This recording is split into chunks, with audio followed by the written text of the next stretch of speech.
You know, for decades, we've been sold this very specific, almost comforting story about the Cold War. We're taught that the whole mutually assured destruction thing created a terrifying yet somehow perfectly stable equilibrium. The idea was that since both superpowers had enough weapons to literally wipe each other off the map, neither would ever dare press the button. It gets painted as this high-stakes chess match played by perfectly rational actors.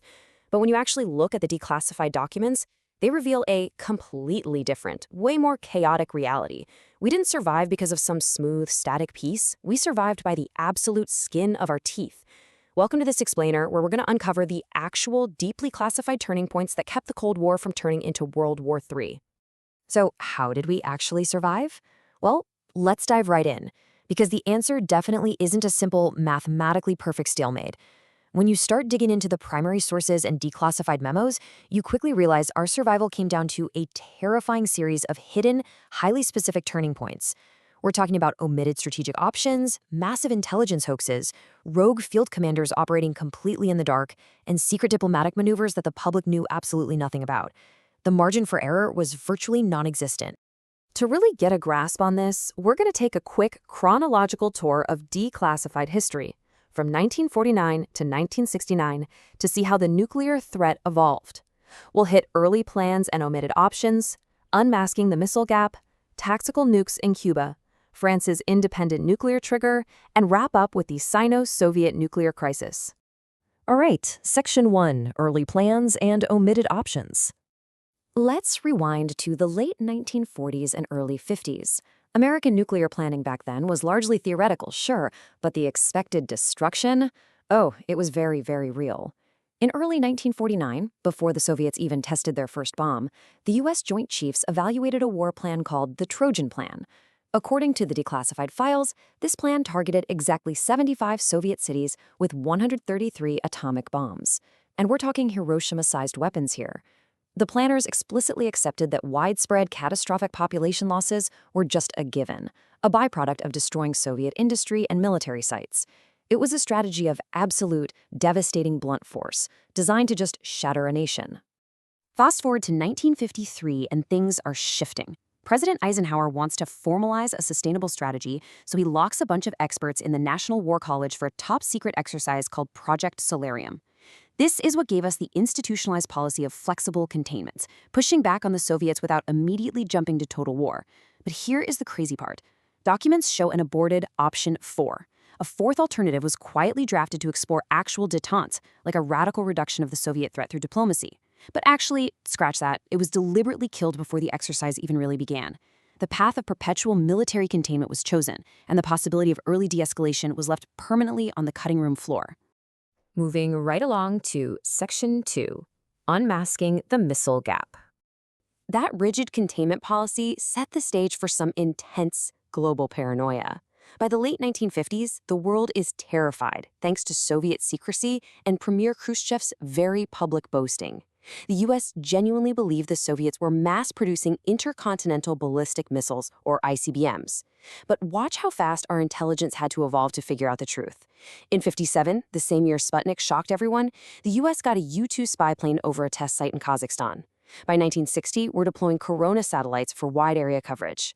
And then, in '61, we finally secured the human intel that changed the entire game. Just to give you an idea of the sheer panic back then, look at the CIA reports before that hard intel came in. They were projecting this massive, steep upward curve in Soviet ICBMs, literally predicting hundreds of fully operational missiles pointed at American cities by 1963. These weren't just academic guesses. They drove a frantic U.S. arms buildup.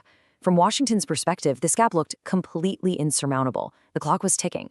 But here's the kicker. That terrifying gap was finally proven to be a total hoax. And it's largely thanks to one guy, Colonel Oleg Penkovsky. He was a high-ranking Soviet military intel officer who took insane personal risks to smuggle over 8,000 pages of top-secret documents to the CIA and British intelligence. 8,000 pages. He revealed that the heavily feared Soviet SS-6 missile was actually a logistical nightmare. It required volatile cryogenic fuel that couldn't be stored inside the missile, so it took hours just to prep for launch. Ultimately, he proved Khrushchev was totally bluffing. That massive Soviet ICBM program basically didn't exist yet. Which brings us to Section 3, Tactical Nukes in Cuba.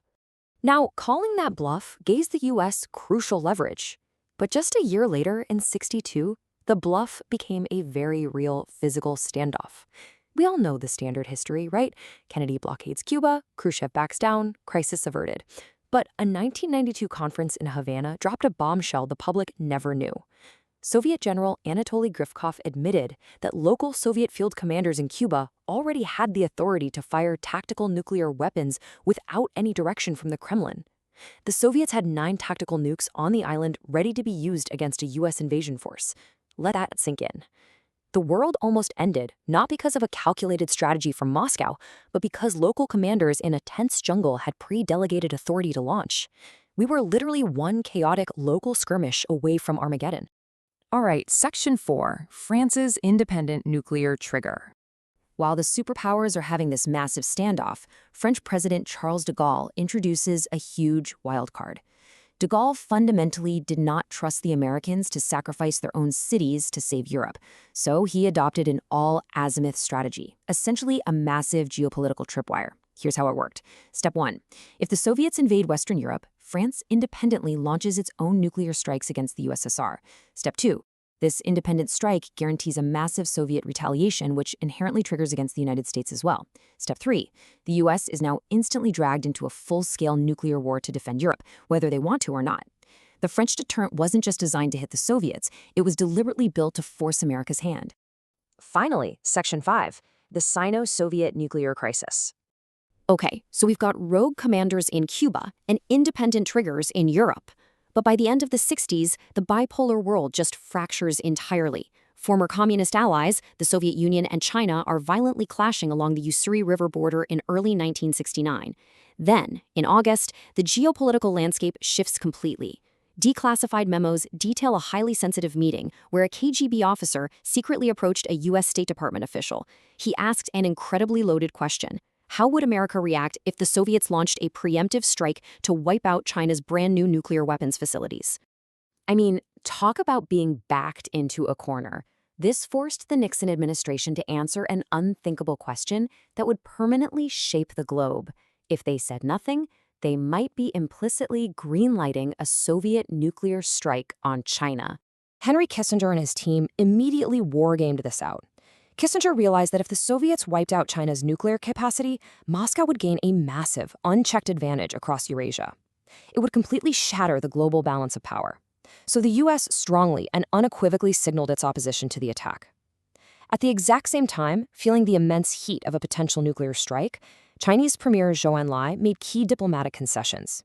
He agreed to accept the Falweg border, the deepest part of the riverbed, to defuse the immediate physical threat from Moscow. They literally stepped right back from the brink. So what does this all mean? It proves that the Cold War was never a stable, predictable chess match. We didn't survive by the sheer accident of perfectly rational actors calmly holding each other at bay. We actively navigated a terrifying minefield for decades. From the omitted peace options in Project Solarium and the sheer brutality of the Trojan Plan to unmasking the intelligence hoaxes of the missile gap, we survived pre-delegated rogue commanders deep in the Cuban jungle, we navigated France trying to hijack the global nuclear trigger, and we quietly diffused a secret Sino-Soviet nuclear crisis that could have rewritten the map of the world.